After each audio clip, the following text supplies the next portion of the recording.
façon, avant 2025, il y a l'engagement pris, qui était au départ, la date butoir qui était de 2030 est descendue à 2025 grâce à la négociation. Il y a eu 4 candidats, Orange a gagné. Il y a eu des négociations menées d'une main de fer par Francis Desjean et son équipe qui ont fait donc descendre la date butoir à 2025. Peut-être que Roquefixade ne sera pas le premier servi, mais encore que vous allez, si vous invitez les citoyens ariégeois à venir aux 7 réunions d'information qui vont tout développer beaucoup plus que ce soir où nous étions dans la généralité, pas dans l'auto-célébration, mais dans une marche assurée vers un grand destin pour le département d'Ariège. Vous verrez que nous avons toutes les raisons de penser qu'il n'y aura pas d'accroc dans le contrat. Je me souviens qu'en 2005, quand on a annoncé la DSL pour tous en Ariège, les gens étaient impatients. Vous avez rappelé ce soir que pour une collectivité, 7 ans, c'était pas beaucoup, même 10 ans, c'était des investissements structurants importants.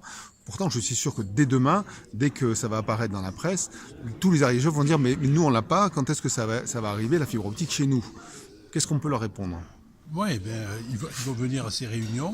Il y en a une déjà qui a été réalisée avant Noël à Ganac. La salle de la mairie était pleine et les questions ont fusé.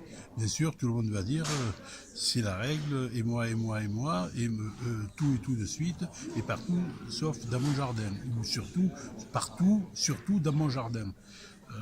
Je vous dis, ce sera, on attaque dès 2018 avec un plan d'attaque de 20 millions d'euros qui va irriguer côté ouest. Et après, bien sûr, les derniers services seront les franges et au nord et très au sud, c'est-à-dire les zones montagneuses, bien sûr, où ça va coûter le plus cher, mais c'est un engagement que ne saurait prendre un privé et que nous devons prendre parce que nous sommes au service de tous les Ariégeois. On s'inscrit dans le cadre d'un déploiement national de dispositifs qui sont lancés, initiés par l'État, qui est le premier financeur public en la matière et qui ensuite passe la main à des collectivités locales pour être maître d'ouvrage et de manière à territorialiser et spécifier le déploiement des outils du numérique sur le territoire. Il y a le très haut débit, que nous avons consacré aujourd'hui dans le cadre d'un plan de financement et de déploiement.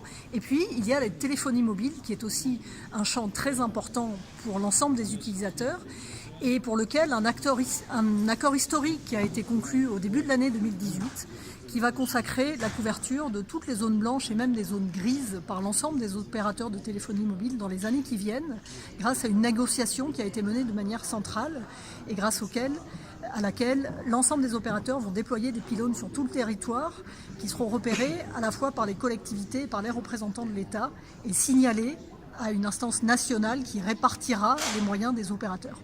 Alors on sait que l'État a lâché le morceau sur la licence 4G, donc il a laissé de l'argent aux opérateurs pour aller plus vite. Est-ce que ça veut dire qu'on va avoir de la 4G en Ariège ou est-ce que c'est simplement pour combler les zones encore blanches ? Alors l'objectif de cet accord national qui a été passé, c'est d'une part de couvrir toutes les zones blanches et deuxièmement de les couvrir en 4G, de couvrir la totalité des zones blanches et grises en 4G et donc bien sûr en Ariège. Alors justement, la fibre, M. Nérou, c'est la chance de la ruralité. En tout cas, vous l'avez rappelé. Expliquez-nous comment.